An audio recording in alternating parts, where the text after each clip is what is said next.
We're going to talk about a topic that many of you have not heard of, AI. No? Artificial intelligence?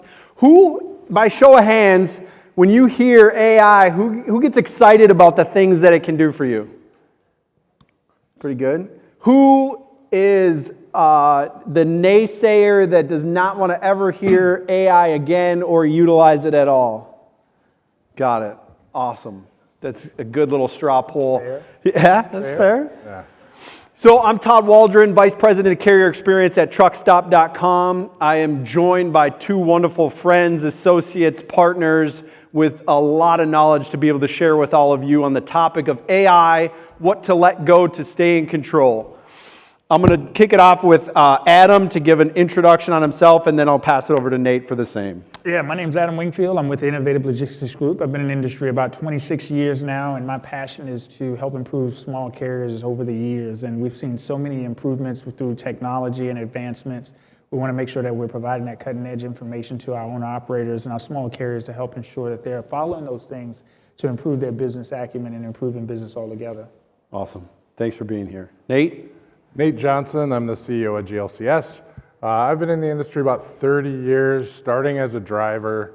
Eventually I moved into operations, sales, general management, grew a fleet to a large size, then started my own fleet. I had about 100 trucks and a 500,000 square foot warehouse. Eventually, about 15 years ago, I moved into technology. I was always a technologist. And GLCS today, we represent about 400 trucking companies, brokerages, shippers, private fleets, and their technology stack. So I'm super happy to be up here with two friends of mine, guys that I respect quite a bit. So, that's awesome. Except more Adam. Yeah. So. That's great. Yeah, so today I'm super excited to have these two guys because they're able to take this topic that we hear about every day, all the time, and really pare it down to a level that helps us innovate or actually execute against this and talk about what are the tools that we can actually use today in leverage and what's that mean for our business. And so I'll start with you first, Adam, but as we look at the grand scheme of AI and how drivers can interact with it and utilize it, what are the biggest myths that you see out there in today's world? I don't know if it's going to say it's a myth, but I think what's one of the biggest things is over-reliance on the accuracy of AI. Especially when it comes down to day-to-day operations, when it comes down to carrier operations. AI, obviously it's a learning mechanism. AI uses learning engines to help it to become smarter and smarter, which as of right now, AI is dumb as it's ever going to be. And so as it goes on, it learns more and it improves. But one of the things that, obviously just from an informational standpoint, one of the things AI is not really good yet with is just the accuracy when it comes down to the industry. So There's some AI mechanisms. So you may be using Grok, you may be using Perplexity, you may be using Claude, you may be using ChatGPT. And if you ask all four of those AI engines, is there a driver shortage? Then you might have four different answers. So the thing about it is, as the time goes on, one of the things is that I find myself making sure that you peel back and you have to be cautious because AI can't really make good decisions for you. It can help you kind of get to information quicker. But I think that what I see that is one of the things that I just want people to be cautious about is just the over-reliance on the accuracy of the information. And you'll see it at the bottom in terms of where they usually have a disclaimer saying, hey, you know what, I'm just an AI. I could be wrong sometimes, but you really need to take that seriously and not use that as an argumentative point or a point of making a decision within your company. Do your own due diligence, but don't allow AI to become the decision maker for you ultimately. Yeah, absolutely.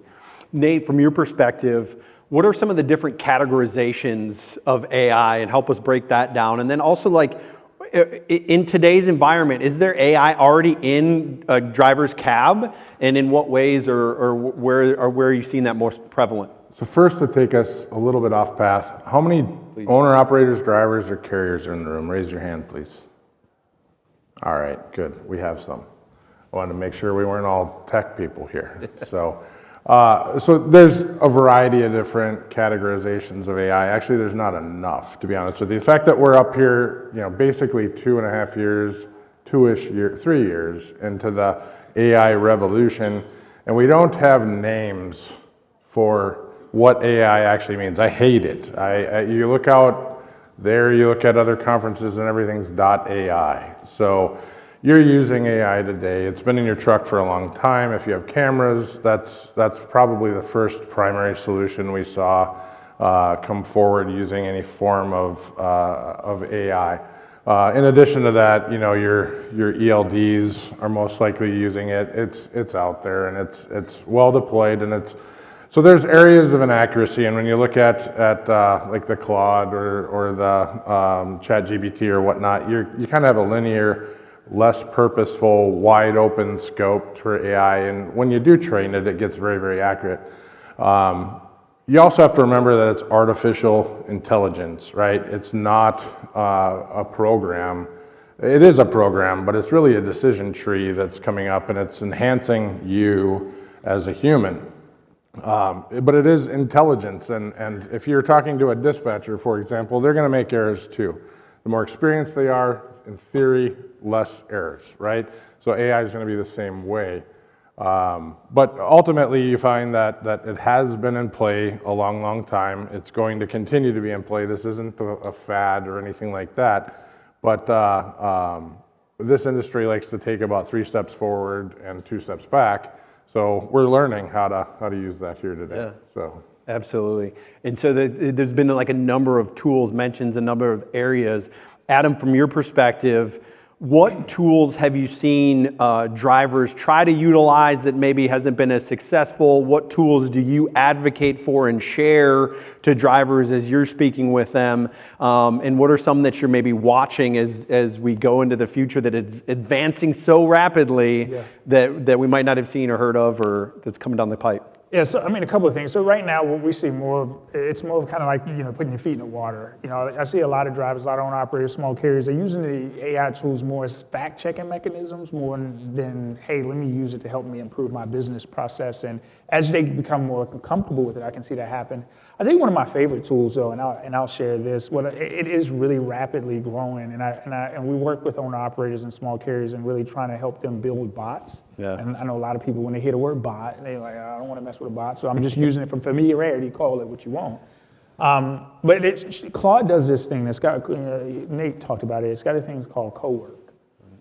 And what it does, it allows you as an owner-operator or as a small carrier to really kind of hire that AI agent to do a variety of different functions with you. It runs what we call scripts. It can run daily, it can run hourly, it can give you market updates every day, it can send emails for you. So there's little tools and little tricks and things that you can do. But the biggest point to that when it comes down to how it's implemented and what tools and things that we're seeing that owner-operators are using, I think really ChatGPT, because it's, I don't know, I don't even want to say it was the first AI, because in my opinion, I think, Madden 95 was the first AI. I mean, we want to talk about that, but I think that when it comes down to the actual leveraging of those tools, it really, ChatGPT was first, so people are most comfortable with that, but you have to understand that as you train that AI, as you interact with it, you may find that this particular tool works better for me, or this particular, some people like Grok, some people like, they might like Perplexity. But just got it from an implementation standpoint, to your question, from an implementation standpoint, ChatGPT is going to be the one that obviously most people are most comfortable with, they're most heavily involved with. But I do see other tools becoming more popular on boots on the ground. And what I mean by that is that now you see the people that are behind the AI come to the front. They're sending their product development teams, their product managers to get in there, to get people more acclimated with AI, to get more comfortable with it, because truly it could be a real benefit for a small carrier. It really can, because as a small carrier, you don't have the ability and bandwidth to necessarily be able to afford to bring in a team of folks that can work on outbound cold calling on your shippers or outbound shipper leads, and then you have a team that's handling your accounting. But if you do it right, if you handle it the right way, and empower and harness some of those things that these tools can do for you, these tools can be amazing when it comes down to your business, because you can have a tool that's evaluating your ELD printouts every single week. You have a tool that can evaluate all your rate cons that kind of challenge you on your decision making, kind of challenge you on the lanes that you're running to. So it's a matter of how far you want to take it, and it's a matter of how far you feel comfortable with. But AI can really take you as far as you really kind of feel comfortable. And if you get uncomfortable, take it a little bit further. So I hope that answers your question. Absolutely. I thought Allen Iverson was the first AI, personally. Oh, but man. the real AI. I think that's great perspective. And as I look at it, as I've used and toyed with different tools and tried all the different tools out there, it's fascinating to see the different responses and the different contexts of the responses that come out. Nate, is there any other tools or anything else you've seen from your perspective that you're really advocating for or would caution against? Sure. To carriers, drivers, or the like? So you have security components of this as well. So that what you share, there are certain LLMs, and that would be your Claude, Perplexity, Copilot, whatnot. When you share data, it's like crowd sharing. It learns, it produces this out. Only some of them have solid security walls with them. So at our company, we recommend that we use Copilot because we've built it up and we've built walls around it. It may not be the best LLM. I know I prefer other ones, but in ways, you have to kind of think of, Adam was talking about this, it's where you take yourself, right? And using an LLM is a linear AI product, meaning it's just one, right? You can deploy multiple, and that's where you start talking about agentic AI.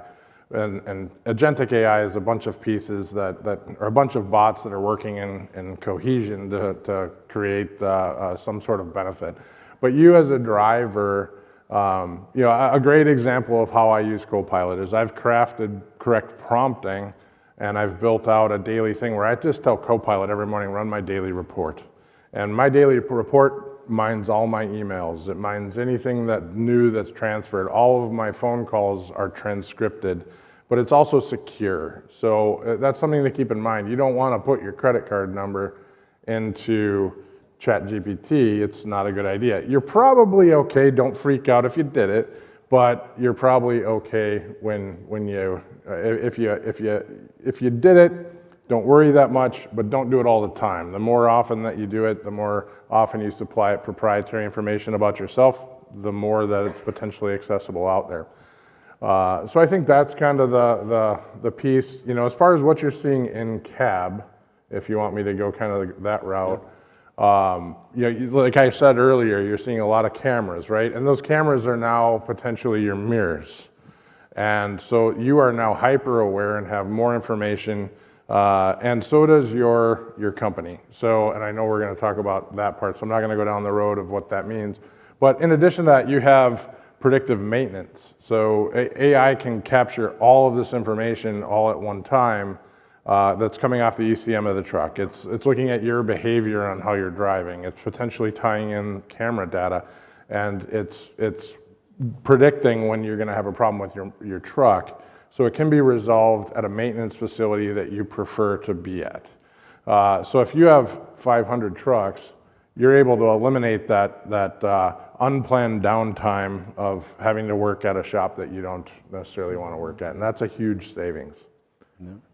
Yeah, what about so fuel is obviously a hot topic right now. Are there solutions out there that support or actually enhance or improve fuel efficiency and or minimizing fuel at the pump costs by finding cheaper fuel prices or areas to refuel? Are there things that you're seeing out there that are groundbreaking or making an impact? Honestly, it's only in the prompts. I mean, honestly, because when you look at it, you talked about fuel. Fuel, there's two components in fuel: station selection, and obviously that's a big part of it. But driver behavior is the second part of it. Those are the things that aggregate directly into it.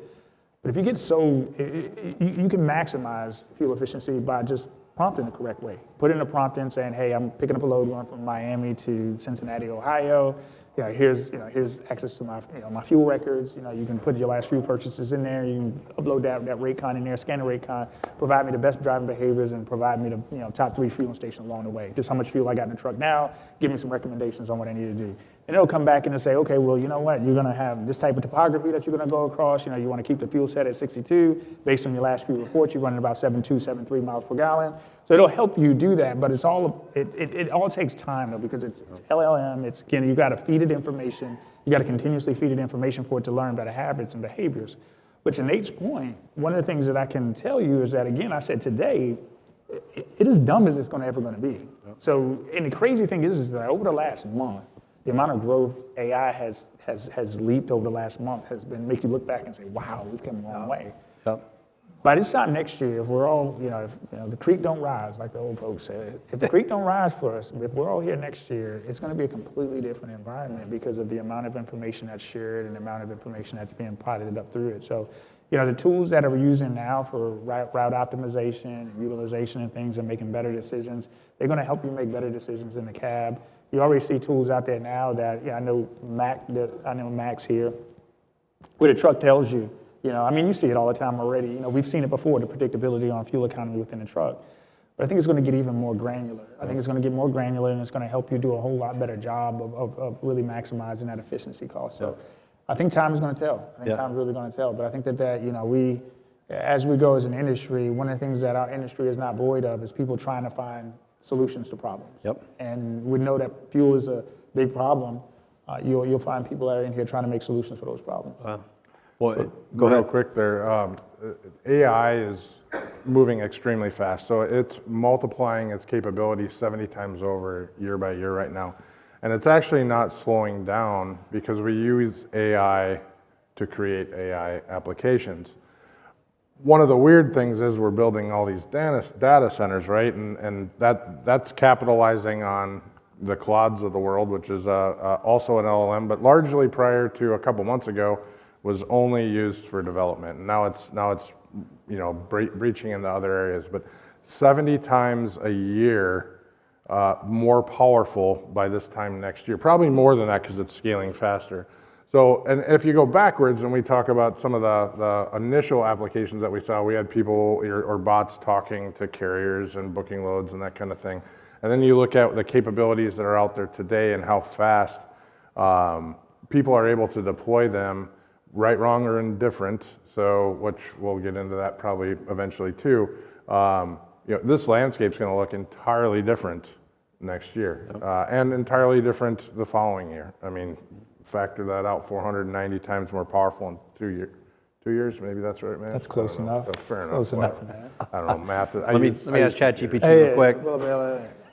Yeah. I hope nobody out there is taking a shot every time we say AI. We might need to help. We'll do that later. Yeah, sure. When you guys are there and you're talking to us, when you say tools, what we, drivers and fleet operators, want to hear is this tool can do 1, 2, 3, not just generalizations. Yeah. Those ones don't help us. Sure. Yeah. We want specifics that will say, this is a load, I'm looking at a load board here, and I'm looking from point A to point B. So if I'm using AI, it's going to help me from this or in this way and in this way. That way, we understand. Yeah. Anything else is just stories. Well, so that's a tough thing because there's so many different solutions out there, and so we're trying to factor those in as we go. Go ahead, Nate. Give us a little bit of time too. Yeah. We'll get Equally, if you're a 1 truck operator, I'm going to have an answer for you. If you're a 100 truck operator, I'm going to have a different answer. If you're a 10,000 truck operator, I'm going to have a different answer for you there. So I'm happy to have a conversation after the fact and answer anybody's questions, point them in any directions. But I'm going to have some qualifying questions, and so to address, so you get this in a lot of panels, right? A lot of generalities because there's a lot of solutions out there. I'll say this as qualifying things for AI, so I can get this out there. AI can be absolutely horrible for your organization if you put it in wrong. And that's probably your problem, not the solution's problem. You did it wrong. You have bad data, you don't have the capability of putting it in.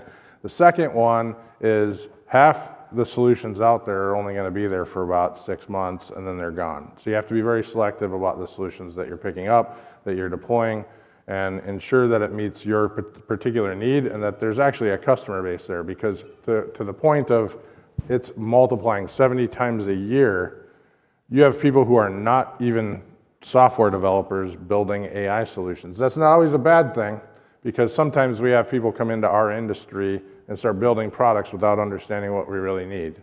On the flip side, you now have operators that don't know how to program, that have been given tools And that's not always the right answer either. So there's a lot of that happening. You have to vet things out, so it's not always a very linear answer. Yeah. And I also say this too, just to kind of piggyback off of what you just said, AI right now is very, very complimentary of you. And right now, what I mean by that is that you pretty much can have it agree with whatever you wanted to say. It doesn't push back. It doesn't say, well, no, you're wrong. You need to look at it this way, unless you program it, and over time you have to aggressively program it. Mine argues with me. Mine does, but if it's just a general AI tool, it's going to agree with you with whatever you say. So it's all about in the prompt engineering. Well, that's what we call it, prompt engineering.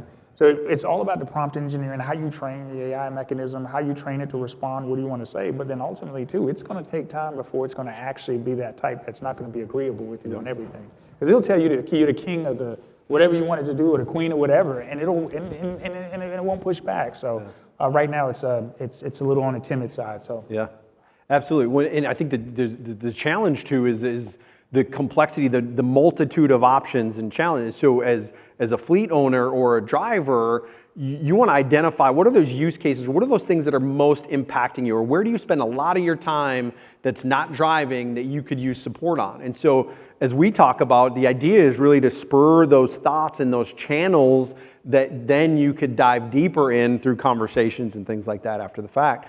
At truckstop.com, we're looking at, from a load board perspective, how can AI support the ability for drivers to find loads easier and more readily available while they're driving the truck, right? And so instead of having to go to the load board to search for the loads, can AI be utilized to continue to search for you on your behalf? And or can you adjust your searches to be more intelligent based off of your characteristics or specifications, your home time, the locations you like to go, et cetera, et cetera?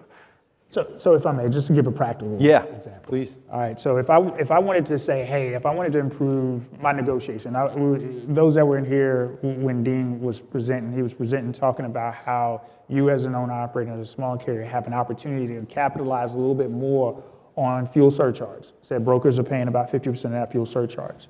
Knowing that information, what you can do is just take the last 5-6 rate cons, upload them directly into whatever you use, ChatGPT, Perplexity, or whatever, and then prompt it. Say, and here's the thing, let me go a little bit deeper with that. When you prompt, you have to prompt it with, and you can help me out here, Nate, but you have to give it a specific order within the prompt. You gotta tell the AI who I want you to pretend you to be, okay? All right, well, ChatGPT, today you are an expert at rate negotiation. That's number one. Number two is you got to feed it the data. And it doesn't matter what order it is, it'll feed. I am going to provide you with my last 6 rate confirmations. Once I present the data, then I'm going to prompt another prompt right behind it, all in the same paragraph. Here's what I want the output to look like. Yep. So you're going to go in 3 different stages. You're going to provide it an instruction on what you want it to do. You're going to give it the information that you have, and then you're going to tell it what you want it to look like on the back end.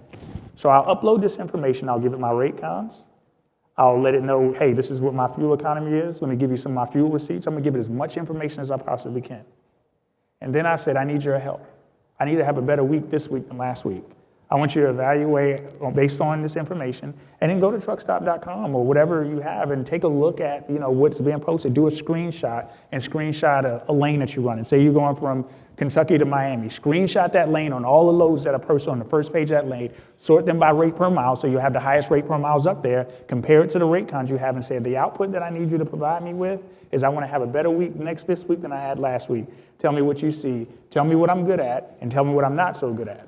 And what you'll find in that output is that output will give you exactly what you just asked for. It's going to evaluate your documentation. It's going to evaluate what the market looks like. And obviously, right now, you can't connect from, I don't know, I may be wrong, but I don't think there's an API you can connect to connect to. Oh, you can? Market data? Yeah. Truck Stop, we have our own MCP that we can then connect. Customers can connect, like ChatGPT, to our MCP data. And that's huge, because now you can pull market data into your ChatGPT, which is your personal assistant, where you can kind of work directly with it and say, listen, this is what I did last week. I need to be badass this week. What do I need to do? And then at that point, now you're using a tool to where it can actually do whatever you needed to do. So pick to your point, pick something that you wanted to do.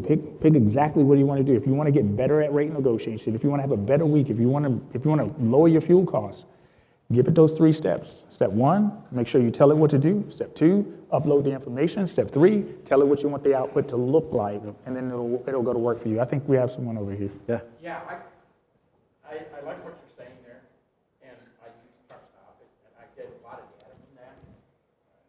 But I'm an independent owner operator, got 4 other owner operators leased to me, and we had a truck in New Mexico. And I have a customer that I work with directly. I don't use a broker for or anything like that. He bought a piece of equipment at an auction site.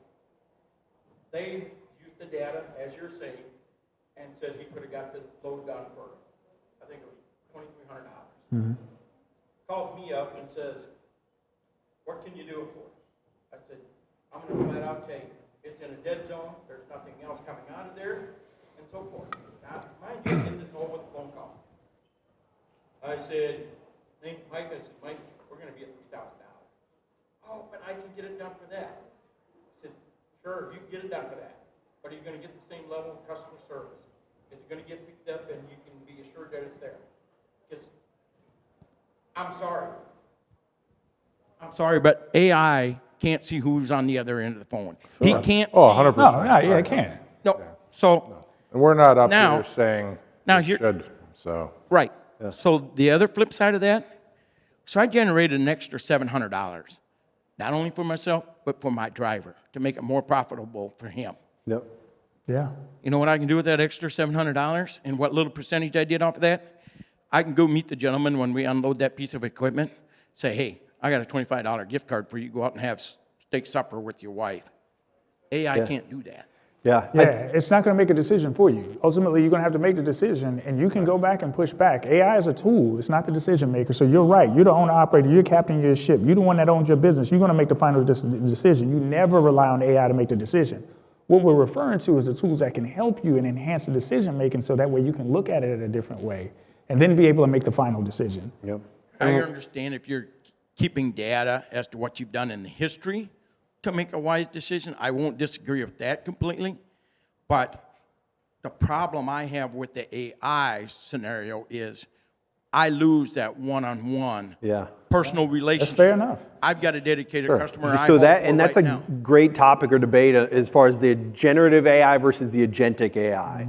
And so we're seeing a great transition into that topic because we're seeing a lot of agentic AI come out. I personally am not as bullish. I think there's use cases for it, but I fear that loss of relationship from an agentic standpoint, which is the voice or the email and the agent actually working on your behalf. But Nate, So to be clear, I'm not a big fan on customer interaction by voice or anything like that. Where you're going at is actually market indexes and pricing. So you know, you're getting into a spot that actually existed before this and has gotten more powerful because it's pulling all this buy sell that's out there, and so that's your particular component. But before I go down the AI point, this is what my 6th show of the year that I've gone to. I've talked to hundreds of companies, and the one thing that I have understood is that there is a pendulum swing in the knowledge base and in transport. So there's a level of awareness in what AI can do and what is AI versus what is just a solution that's been out there for a long time that's enhanced. And that pendulum swing is really, really low. So most of our operators don't understand what we're dealing with. So there needs to be louder voices like Adam, like myself, like a few other people in the room that are actually telling the truth on what you're dealing with. So because in your particular case, it really has nothing to do with AI. It's a solution out there that's providing a buy-sell to a shipper. And it's aggregating a ton of data, it's just tech, and I don't even like that either, because the more information that we provide that, the more medium that rate gets within the industry, and you're not able to account for the fact that you offer great customer service because you're competing that price against an aggregated group of people that say, hey, we can get this done for $2,300. So I hopefully I answered your question there with that specific answer. So going down, and I can't really see anything. So if you're, there's crazy white lights. But so agentic AI, when you go down, you're looking at multiple different bots that get added together. So If you look at optimization, for example, lots of fleets, we've seen optimization come down market where a 150 truck fleet might deploy optimization. You as a single owner operator having 4 trucks are not going to use the same optimization tool that 150 truck fleet was. In the past, 3 years ago, none of you would have considered optimization tools. But an agentic AI standpoint is, when's your truck available? Does it have the hours to move those? Those are each different bots. It's looking at a huge decision tree. I heard another gentleman in another panel say, hey, I heard of a company that got rid of 1/3 of its dispatchers. Never seen that happen. So I've seen it impact back office. AI is really not coming after your job unless you understand it. If you don't understand it, it's coming after your job. Yeah. So agentic AI, to roll back to that, is a whole bunch of successions that are all happening. You keep the bot really tight so it doesn't fail. It maintains that 97, 98% level of accuracy, which is actually higher than most of your employees. We're not going to see 99 or above for a little while. We have some more work to do to get our bots to that level of accuracy. Yeah. And unfortunately, we're out of time. I'm going to let them have final last words. The thing that I would leave you with is AI is a very broad and complex thing.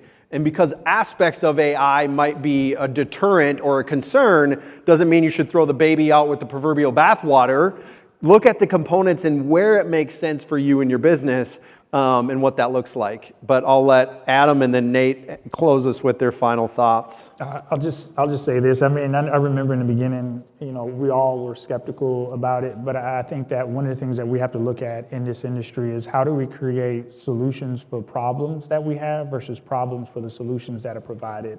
And we're not saying that you use it to replace you, but use it to enhance what you already do. And you're still you're still in the driver's seat, you're still a captain of the ship, but just use it as an enhancement tool at whatever scale you feel comfortable. Yeah, it's awesome. Nate? So to piggyback on that, Adam, I look back to kind of inflection points on the industries. Containers. This industry pushed against containers in the 60s or maybe late 50s in a huge way. We did not want intermodal containers in any way, shape, or form. And it took us a while. We finally adopted them. I look back 15, 16 years ago when collision avoidance systems came out in trucks.